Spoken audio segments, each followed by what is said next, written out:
Record. I guess before I get started, is it? I'm guessing this is one that you hadn't seen so many times because I just kind of dragged you in, right? Yeah, I guess that nobody wanted it, but it's fun. I mean, I stuck a name to it. I've had some more flibber flabber and new people coming in and stuff recently. So the list I wrote is barely means anything anymore as far as like No, who was Piano in the attached to an House, episode. which I think was one of the ones in around this one. That's one of my favorites. Oh, okay. Actually, Dorian is coming in for that one. That's That's already good. scheduled in the Zoom. So Yeah, that's a great one. You shouldn't especially have a that's professional critic on there anyway. well, she's a professional film person, so Yeah. it should be. Well, And I mean, but she's a preservationist, not a necessarily a critic. So, yeah. but there's some overlap there. So maybe that's a good overlap, right? Where it's like No, not it's specifically perfect. her. Who is a? Oh, I was going to try and pin down the elusive Maddie for this one because we go to the onsens and stuff. So I was just gonna make him stop, watch the episode, and do a podcast. But then this Monday, one it started raining like hell unexpectedly, so that sort of made that definitely not happen. But Sure. and also I feel like I have to trick him into doing. Like I think if I get him chatting, he'll be quite good on one. But yeah, he's some people don't want to be recorded when they're talking, right? So he's like, hey, Oh, well, okay. if you surprise me, then maybe it'll be fine. I'm like, oh, I can't really surprise you at this show. It's got like an intro and trivia, and you got to read a prologue, you know? Yeah, he's making it too complicated. Come on. It's like the technology is here. Get over it. Yeah, it is like a fun challenge though. So maybe I'll drag him in sometime. But yeah. Okay, I guess let me give it 5 seconds and we will start this thing. Okay.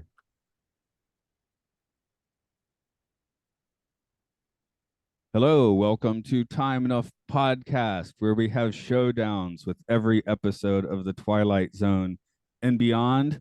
Today's showdown is with Rance McGrew, who is not a guest on this. Today's guest coming back again is Andrew. Hi, Andrew. What's up? I'm Matt, if you don't know my name. I mean, maybe this is the first one you listen to, although Showdown with Rance McGrew would be kind of a bizarre one to start with, I guess. But hey, if you are, that's great. Good for you. Yeah, I think this is the first one that I've just kind of like dragged you on to, as opposed to usually you give me requests Uh-huh. and then I honor those requests for the most part. So I'm wondering if you have like a different vibe coming in through this one. I mean, I'll say this. I don't usually watch it a lot, um, but I have seen it. I also don't I like we'll talk about it because this in the context of season three, I think I've got more to say about it than I might just cold in a just a regular conversation about Twilight Zone episodes. That works. I mean, yeah, that's part of the, going through these and well, I guess we're going air date. Well, we are going air date order. That's for my trivia. Mhm. But Yeah. yeah, you can kind of, for the most part, chart.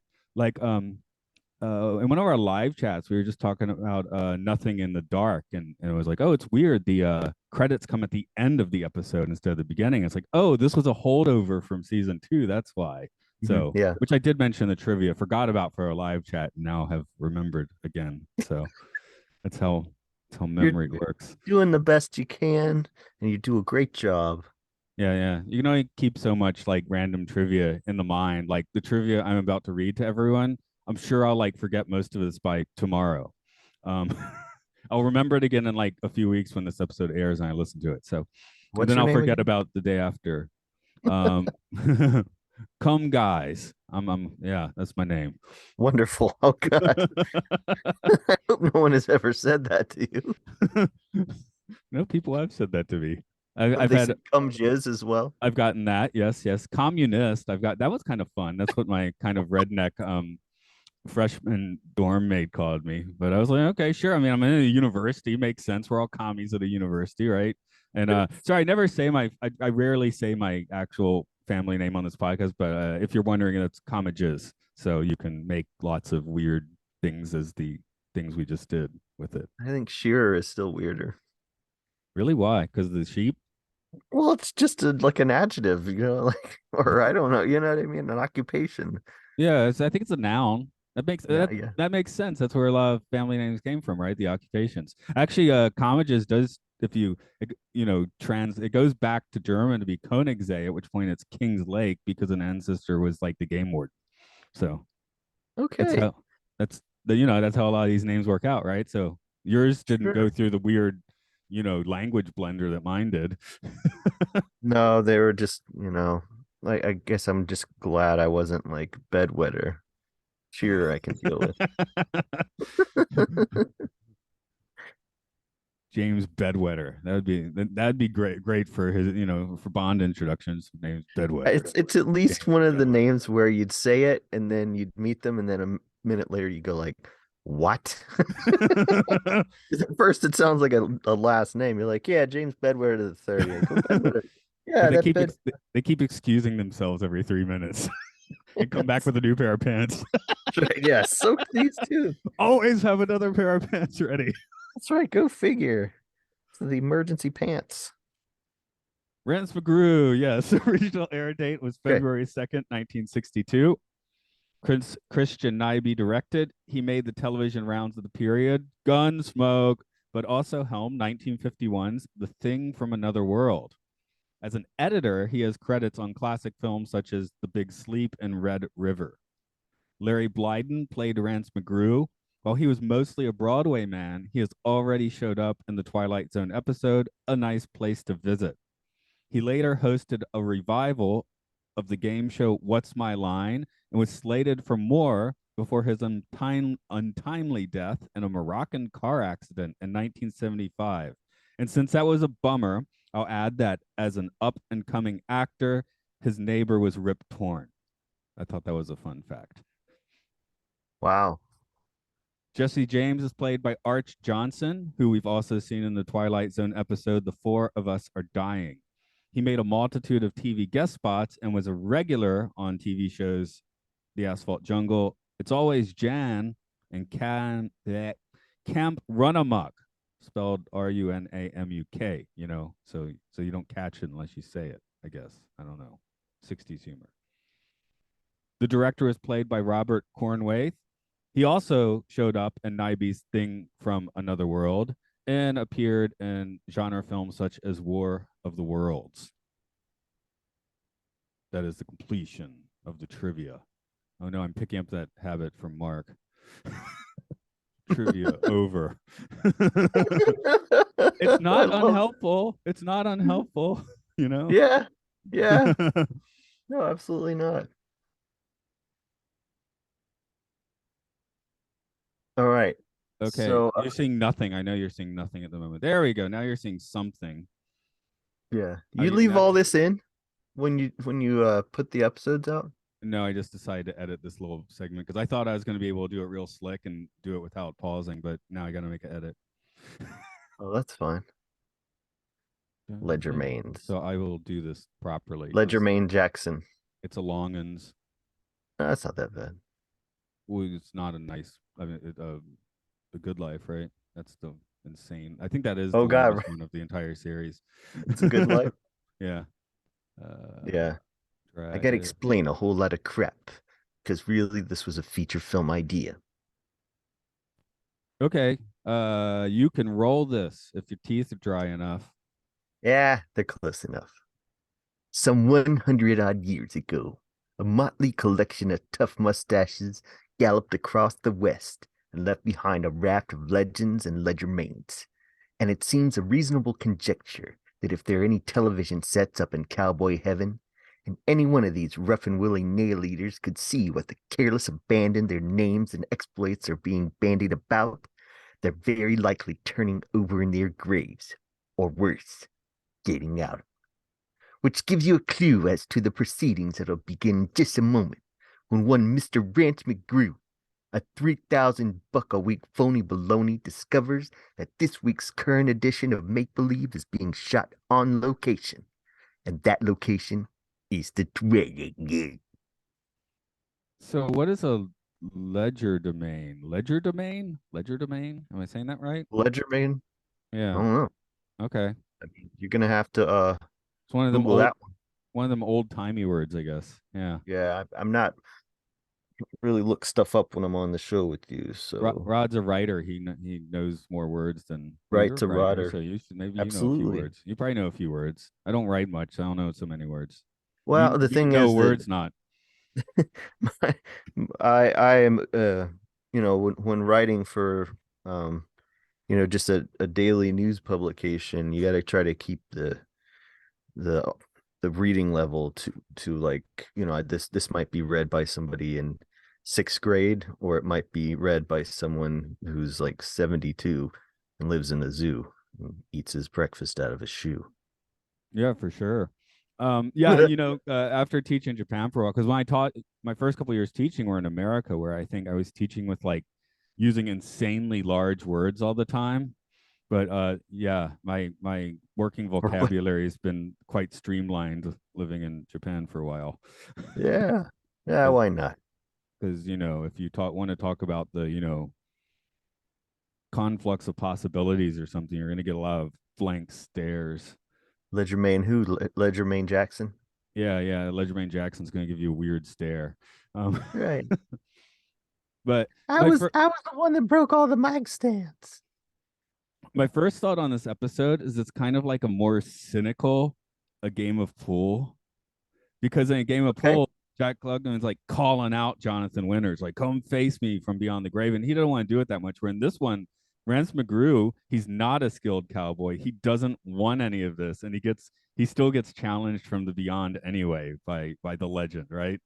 Yeah, that's true. Well, this one I thought about this one's actually changed my thoughts on the earlier, we just talked about it early in the season, the one with the kid where nobody can say boo to the kid. Uh Uh it's a good life. It's a Good Life. So when we watched It's a Good Life, and for those of you who didn't catch the episode or didn't see it, it's the one where the kid in it has these weird powers to where none of the adults want to like upset him or disappoint him because he'll send you to the cornfield, was it?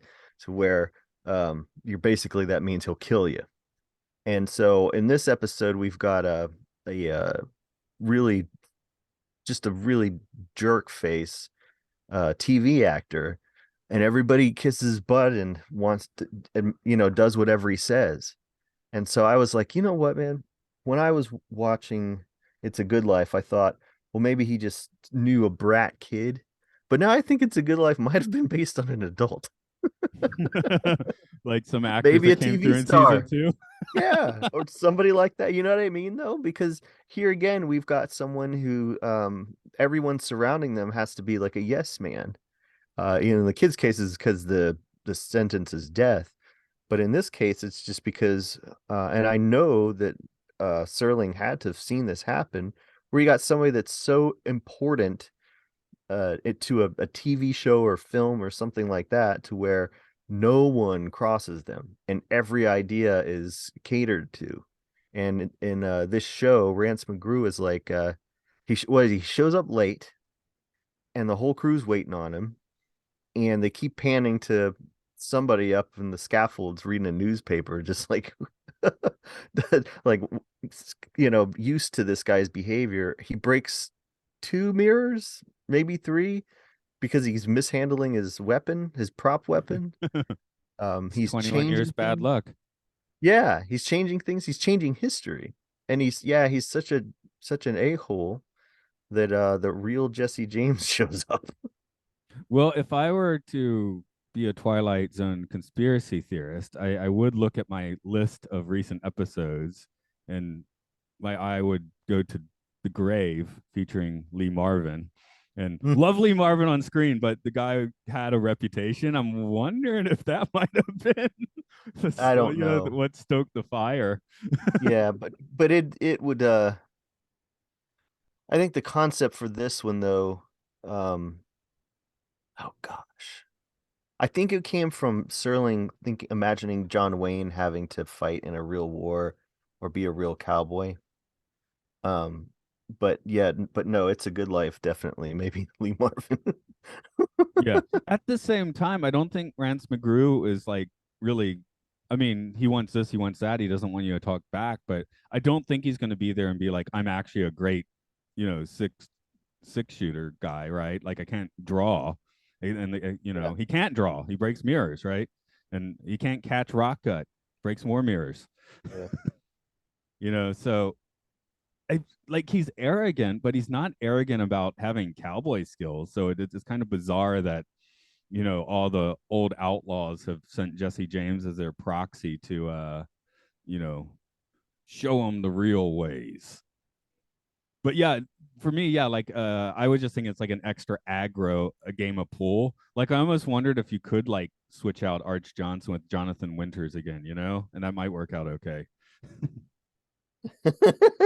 Yeah, true. Hey, after Twilight Zone was canceled, didn't Serling do like a Western for a little while? I think there was a few short-lived shows in there, and yes, one of them was a western, but the name of it is escaping me at the moment, though I've seen it before. Okay. Yeah, I was trying to remember that.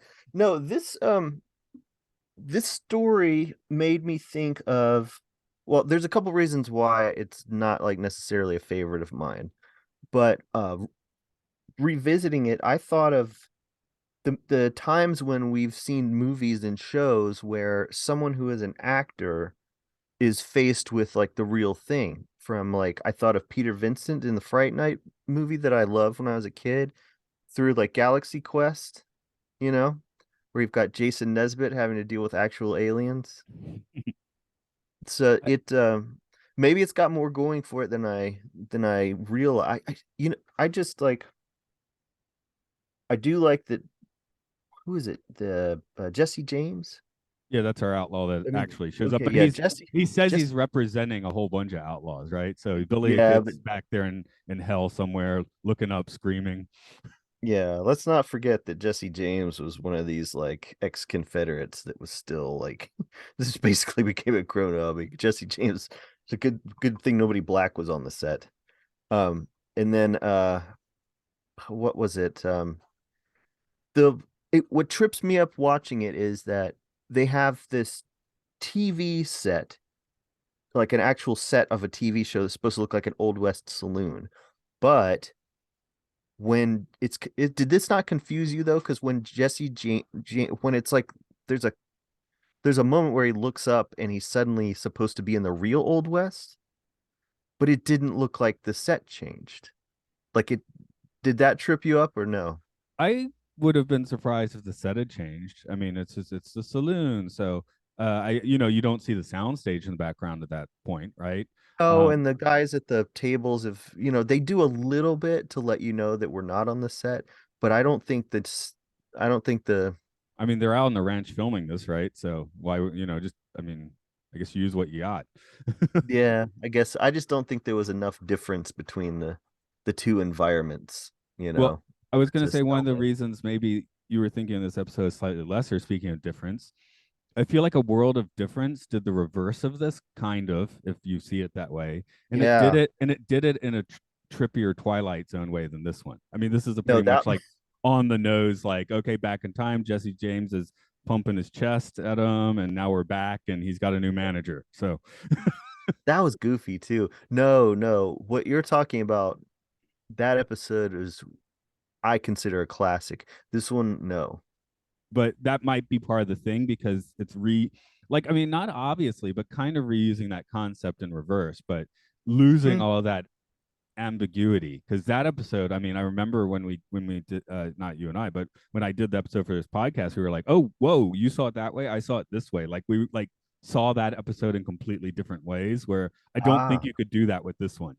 no, this one's it's too on the nose. I don't think the illusion or I don't think the gag really lands. And but I do, what do you think of Lance McGrew though? Does he remind me of a little bit more of a maybe uh a I don't know a Hammy or like a Bruce Campbell type guy, but because in Army of Darkness he's also faced with this kind of ruse of who he is.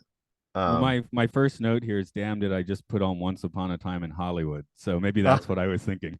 okay, Which is DiCaprio's the actor and Pitt Mhm. is the stuntman. Is that Yeah, right? that's Okay, the way so that so went. he'd be the DiCaprio from that movie. I don't know. Yeah, yeah, maybe so. Yeah, because he's Well, his career had taken a dive, right? Wasn't he an alcoholic or something? I can't remember. I oh, in that movie, Yeah. I'm gonna say I should watch it again, but it's probably been 2 years since I watched it. And yeah, so Yeah, no, I'm not. I um, mean, but I definitely thought about this also, like if it was a little more comedic, like if the outtakes were actually meant to happen, like him, well, even when it's not an outtake, he starts trying to drink from the broken bottle, and I'm like, 80% chance you're gonna cut your mouth on that dude. And then I was like thinking of right? like Jim Carrey in like a comedy western or something, Yeah, like right. every time he tries to twirl his gun, he breaks a mirror. I mean, that seems like Jim Carrey stuff, right? Yeah. No, or you know, he's he breaks the bottle but plays it off and drinks from it, and then he spits and like his tongue lands in the ground. I don't know. Oh, Maybe that's it's a little darker for Jim Carrey. now you're getting back to Bruce Campbell stuff, aren't you? Yeah. Yeah. But no, I do like Rance McGrew, think is funny. But I don't think, I guess because this is a comedic episode, that they couldn't go too dark with Jesse James. Jesse James was a for real criminal. Like, I think with when it comes to those a lot of those guys from the old west who are constantly being pursued by the law, we kind of want to make heroes out of them or anti-heroes out of them. But Jesse James, I mean, he died. He was shot by a member of his own gang to get the reward money. Like Right, right. Shot in the back. Yeah. or whatever it was. Yeah. So the conceit here is that Rance McGrew would never get over on Jesse James and would never get over on all of these, looming legendary figures of the Old West. And that's why Jesse James shows up on the set of this TV show. Oh, sorry, I'm going back just a few clicks here to the rot gut because I pulled up a recipe for rot gut from truewestmagazine.com. I Rot think gut I whiskey. Yeah, I think I brought it up on a previous episode, but I was like trying to remember what's in it. So now I can like read it properly. Okay. One of the favorite whiskey recipes is Old Snakehead. Ingredients were 1 gallon alcohol. Guess it doesn't matter what it is, Everclear. 1 pound plug or black twist of tobacco for color. 1 pound blackstrap molasses for flavor. 1 handful red Spanish peppers for spice. 5 gallons river water. 2 rattlesnake heads per barrel. This gives it spirit. Then drop it in a horseshoe. Then drop in a horseshoe. If the shoe sinks, it ain't ready yet, but when it rises to the surface and floats, the whiskey is ready to drink. So God, what if it just dissolves? What does that mean? I think it dissolves your intestines. Hence the name rot gut. Wow, yeah, there's a lot more to it than I thought there was. Okay. Yeah, yeah, it's not just moonshine they're drinking. I mean, you gotta have something sellable. Hey, this has rattlesnake heads in it. Sure, that's really appealing. I remember him like, what do you want? And he has to order like the most hardcore drink, and he goes, rot gut Yeah. whiskey. So that's what he was Okay. ordering, or at least one version. That's the old snakehead rot gut recipe, I guess. Yeah, Maybe there's other ones. a lot more complicated than I thought ever possible. How much do you twirl stuff? Me, not like you, man. You you're like the twirl guy, the throw hand to hand. Man, I remember this about you. I totally forgot that. You'd fidgeted with stuff. I mean, Oh, if someone gave you a pistol, it'd probably blow your foot off. no, I wasn't even thinking about that. Which, yes, you're right. Because in classes now, like we flip twirling like pen board markers or a dice or whatever. And not so Uh-huh. much hand to hand these days, but more just like a one hand twirl. And sometimes I do fling the pin halfway across the room by accident. So Okay. I was gonna say, no, if you've gotten great at it, that's awesome. haven't broken anything yet. So I'm at least Well, I'd that say great. then, yeah, accept that as a skill. Okay. Kid yesterday was like, give me the dice. I'm like, it's not your turn yet. I'm sitting there twirling the dice. It's like, I'll play with the dice, kid. Go away. That's right. Good practice on your beanbag. He was just gonna throw it at somebody anyway. Oh yeah. Yeah, Probably. absolutely. Yeah. I don't know. Um, Okay. So now we all know the recipe for rot gut whiskey. And it he asked for it as the actor, but when he's in the old west, it turns into the real thing. He's like, "Hey, This is real alcohol. It takes him a See, while. Lee Marvin wouldn't have flinched. No, he would have diarrheaed in his pants like a real man and carried on. Yeah, that's right. Um, so I guess Jesse James is a scalding television critic. It's this part of it, this part of it just I feel like it started great. The idea of a modern Western star.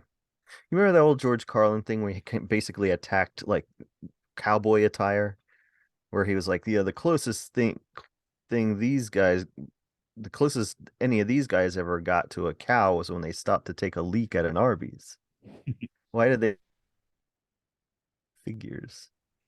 But no, well, yeah, the cowboy stuff is just I don't know. This is I mean, he's the just like, idea of it. I can tell you what to do. I'm not an art guy. I mean, we've already established he's a criminal that got shot by his own gang, but it's just like, I mean, he's a cowboy, right, or an outlaw. Like he can't He's necessarily an know how to make outlaw, but television, but he's taken control anyway. It's like some of the Joe Pesci showing up, right? He doesn't know what he's doing, but he's taking control anyway.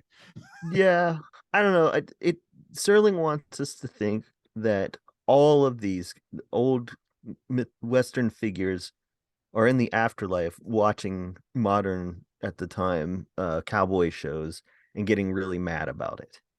So maybe it's like an old nursing home up there. There's just nothing to do and your mind just rots. But Your when soul he rots. You're in the afterlife. yeah, true. Okay, their soul rots.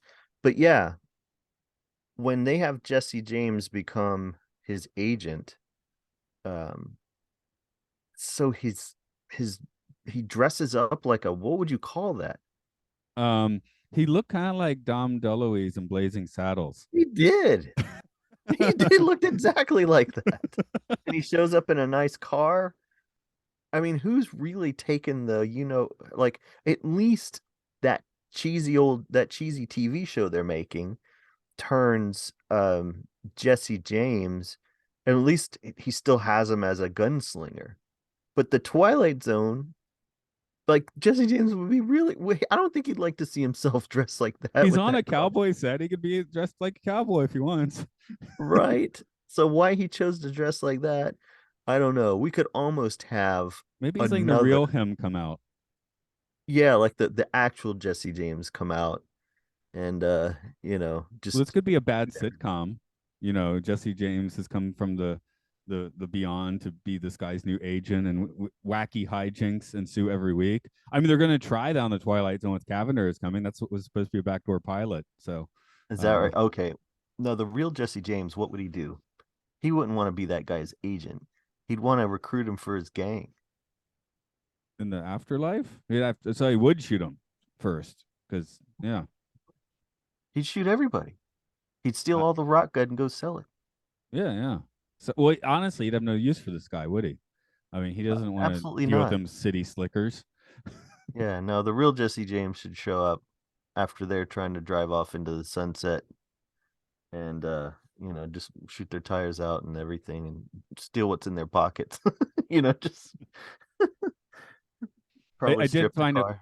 I did find it funny when he makes his first request for how it's changed. Like Rance is going to get thrown out the window now, and I made the note they set up and blocked C92 awfully quickly. I mean, that would take like an hour to set up, right? No, that's true. Because Rance McGrew, yeah, he wants them to change what they're doing.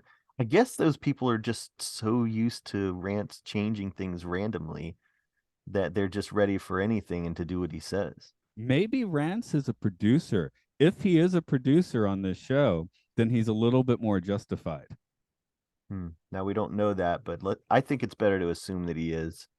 I I mean, mean, he's clearly because not the director because we have a director on set, right? So, yeah, and they got a stuntman who could just replace him. yeah, I definitely found the stuntman stuff pretty funny. Yeah, because he hollers for the stuntman as though the stuntman isn't aware that he's about to have to jump in. Like they didn't like plan this ahead of time, which I don't Yeah, know. yeah. Maybe it's bad fight choreography, so maybe they didn't. It's got to be funny to people that back then could possibly have no idea how those things are done. You know, So why not, if when you're making something goofy, why not go full bore parody or satire?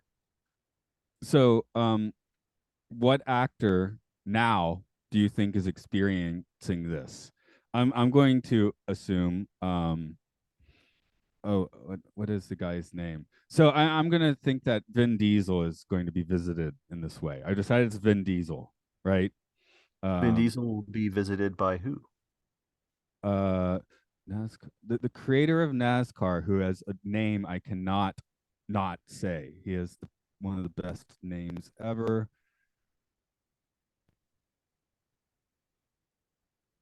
Oh, where is it? Okay, this is another edit point because this name is like super important. Okay. Oh, here we go. Prohibition. Oh, come on. Let's see. Appalachian, Kentucky drag racing.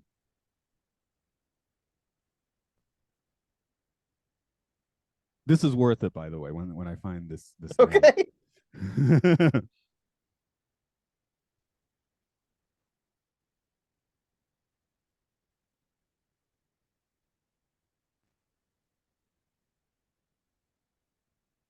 um, Bootlegger. He was a bootlegger.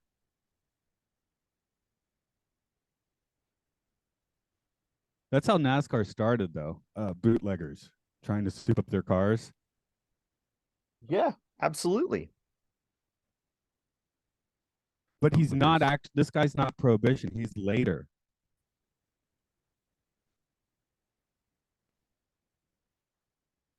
in his Oh yeah, well, gravestone. I mean, NASCAR was not something that started up right after Prohibition. Oh, oh, oh.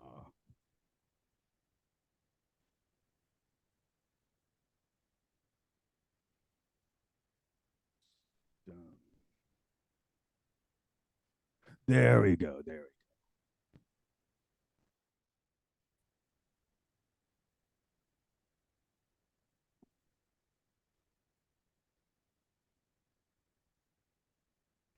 Okay, so here's my thought for what happens now. Okay. It's Vin Diesel. He's done too many Fast and the Furiouses, right?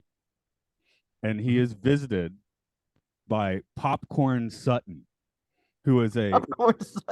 he lived from 1946 to 2009. He's a bootlegger. He had you can watch a few documentaries with Popcorn Sutton, and beside his grave is a marker that reads Popcorn says F you. Oh no, Popcorn said F you. So that That's he comes back from the grave to, make Vin Diesel drag race him in space. That's the modern version of this. oh my God. That would be awesome. Yeah. So that's my dream for, Jordan Peele missed out. He could have made that episode. So Yeah, yeah. I Yeah, did no, like the Peele series, but that is one mark against that. He did not make that episode. bring it back. Bring season 3. I'm ready Yeah. for it. I'm Yeah, ready. let's do it. Let's do it for sure. It was a Yeah, it was a mistake to cancel that. I mean, they were just kind of feeling things out after that. After the first season, I liked Well, season 2. well, streaming, it doesn't matter if people like the show or not anymore.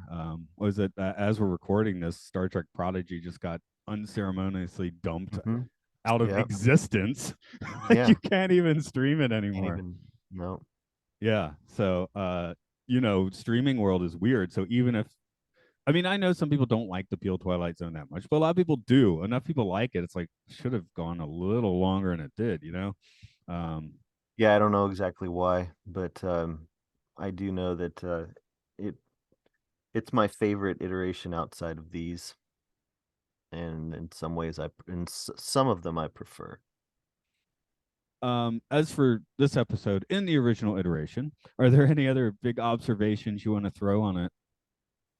Not really. I mean, it's unfortunately unlike a lot of the other episodes you and I have talked about. Um, I think I've sort of exhausted the extent to which I could have a conversation about it, because it is just kind of goofy, you know? Yeah, I did write down this quote, and now I'm like, I cannot remember for my life how this made a different had how this had a proper meaning in the show where he says, "I'll blow you, Jesse." Huh. Maybe he means I'll blow you away or something. I don't know, but yeah, Yeah. that So don't wasn't that threaten me with a good time. because then later they talk about, oh, we're gonna make an adult western, right? So Uh, I think there might be a subtext here. could be. Yeah. Um, Yeah. questions. Who in this episode went through the Twilight Zone? Oh God. Well, I want to say Rance McGrew because of Well, the it's in the opening name. narration. Huh? It's Well, it's the opening narration. He's the Rod Serling says something about how this episode is recorded in the Twilight Zone or something like that. Or right. No, I have to ask the question because I do it every episode, but I feel like this one's a pretty obvious answer because even the director wouldn't have really noticed too many other than the normal shenanigans. Rance zones out for a minute when he returns to the present, but I mean, maybe he does yeah, that all the time anyway. probably. But he's got to now deal with this kind of otherworldly character in his life, presumably forever. Yeah, yeah, and an outlaw, a murderous outlaw at that. So, Racist, murderous outlaw. Just let's so not forget the real history is that he was a Confederate, not even a Confederate sympathizer, but like a Confederate guerrilla or something. I don't oh, know what you call it. He was definitely yeah, definitely being pursued by. I mean, he was anti-union. A lot of those guys, you know. so yeah, he doesn't have the most pleasing co-pilot now. So, which does bring us to question two: does he deserve his trip through the Twilight Zone? Yeah, Why? absolutely. Why? He's a turd, Okay. See, and I'm he's a actually turd to coming everybody. down on. I'm coming down on the. He doesn't deserve this trip through the Twilight Zone. Okay, yeah, no, not this one, but he certainly should go somewhere where reality or alternate reality one like puts him into, Because this I is don't know, taking on humbles him a a little. mosquito with an elephant gun sort of thing, right? He Yeah, he doesn't no, need it's one of true. history's largest bandits, now ordering him around. I mean, like he's a little bit of a prick, right? He's not the best guy to work with on stage, but again, he's not running around being like I'm the best cowboy of all time. So, since we've already established that in a game of pool that that guy kind of deserved it because he deserved it because he was asking for it, whereas this guy's not Mhm. asking for it at all. He's Yeah, but making well, cheesy I mean, TV he's westerns. disrespecting the real outlaws. Yeah, on a cheap TV show. I mean, True. We must keep it in perspective. it's Okay. not he's not making like a historical drama here. He's making schlocky TV where yeah, you True. just throw in Billy the Kid and Jesse James, right? Jesse the James. Quite true. So I actually come down on the he I mean maybe he deserves something. He is a arrogant little stinker, but maybe this isn't, this is just outlaws being TV critics in a way. So True. let's tripometer it. Where do you want to put it on the tripometer? Gosh, it's funny because I would say that just in concept alone is kind of trippy, and so that would warrant like a maybe a 3. But the fact that Jesse James turns into, let's call it what it is, Dom DeLuise and Blazing Saddles, The French mistake. that's gonna give you another half.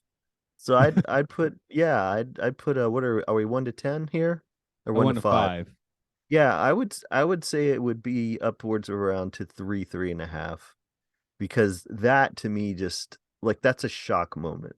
It's dumb, but it's like you're not expecting that. It's a that real it kind of a snap. that maybe that's the best like comedic shock moment we've had in the Twilight Zone. Yeah, I mean, I can't think of one where you're just like, all right, that's Well, okay, Buster Keaton arriving in the future wearing a stupid hat and no pants. That also ranks up there. Maybe that is my top, but this slots in under that. Sure, why not? As Yeah. comedic twists. Okay. Well, yeah. For oh yeah, I didn't say mine yet.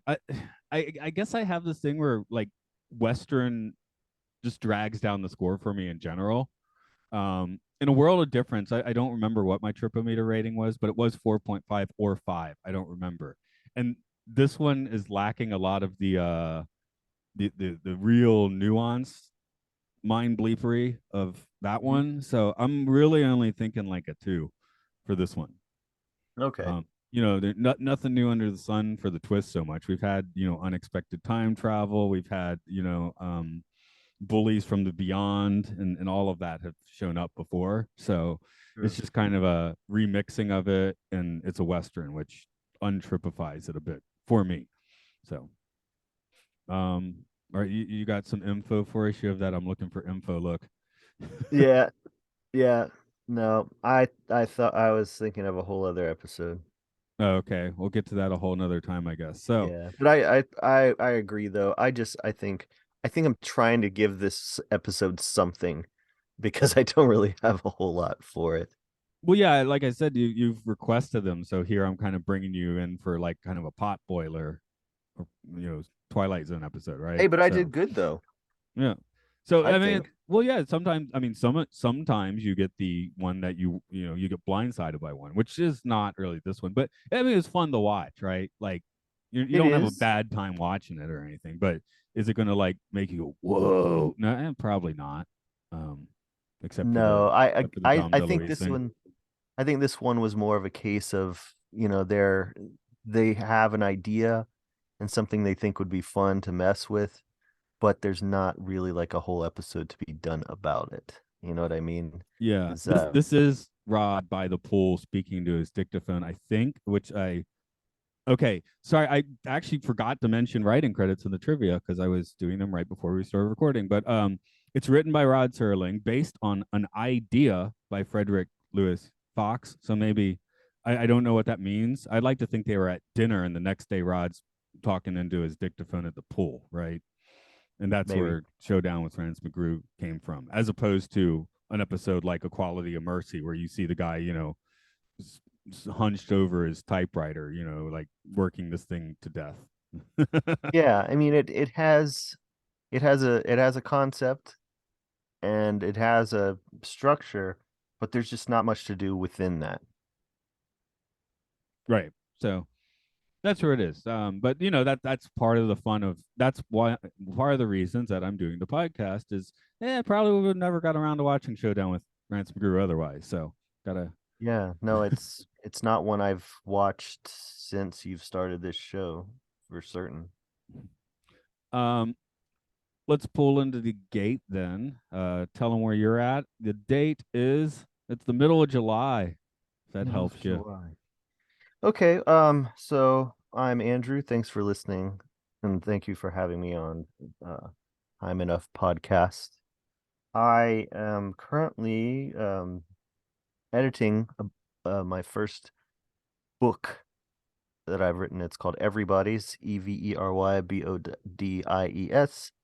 and this will be available through Amazon. That's who I'm going with as the publisher in hardback and paperback form only. And the release date is December the 1st, 2023. What's in the book? A bunch of my friends naked, mostly. Okay, there we go. Let's see, you can got to get your tagline finished, right? Don't bury the headline. Hey, I hear you talking to a newspaper man, okay? I know all about it. As far as this, it's Time Enough Podcast. You can find us under that name on Twitter and Facebook. On Patreon, we're under the umbrella of Podcastio Podcastius, where we talk about really supposedly really good films and supposedly really bad films on the Films and Filth podcast. Currently in the middle of the Flintstones Viva Rock Vegas. It's Yeah, weirdly fun, um, yeah. despite its 3.4 or whatever rating. The Uh, B-52s are in that, aren't they? no, not the second one. It doesn't. Oh, It's okay. Mark Addy, not John Goodman. Oh. It's on the bad list, dude. Um, I talk about Disney films that are often pretty good. I'd caught Disney, and there's some video game ones like Luke Loves Pokemon, Hyrule Field Report about the Zelda games, and the Game Show where gamers game themselves about the games. Okay, who are you gonna have a showdown with? You got to showdown somebody. Who you're gonna showdown? Oh my gosh. If I was gonna Showdown have with. a showdown with somebody, I'd probably have to have that showdown with whoever it was that wrote the movie Cabin in the Woods. Okay, sure. Yep. I'm And thinking. my in my holster is the movie Waxwork. Okay. I'm thinking one of the. I'll let it be one of the ones that have already passed on, but one of the Bushes, Prescott, Daddy Bush. I mean, obviously Sonny Bush would make sense, but he's still alive. You have to have it with one from the great beyond, I think. So, even though Oh, is he's that right? A absent, showdown with someone from the great beyond? yeah. Oh yeah, I should add it should be someone from the great beyond, I think. That way you're not threatening anybody. Oh Unless you're Luke, gosh. that he'll come on the podcast and just scream out Jeff Bezos. So Luke will not be buying my book. Actually, the Amazon doesn't make anything off of the sales from it. I take everything, copyright everything. okay. From Beyond the Grave, who died recently, and that everybody was like good. One of these religious guys, Oh yeah, was it Pat Robertson? I guess. I think it might have been. I Yeah. don't care enough to check, but yeah, I think it Fish in a was. barrel, but still. Yeah, we'll Yeah, do yeah, a yeah, showdown with him. yeah. Absolutely. A beatbox contest. Yeah, sure. That'd be fun. Yeah, you'd win that easily. Yes, I would, and thank you for knowing that.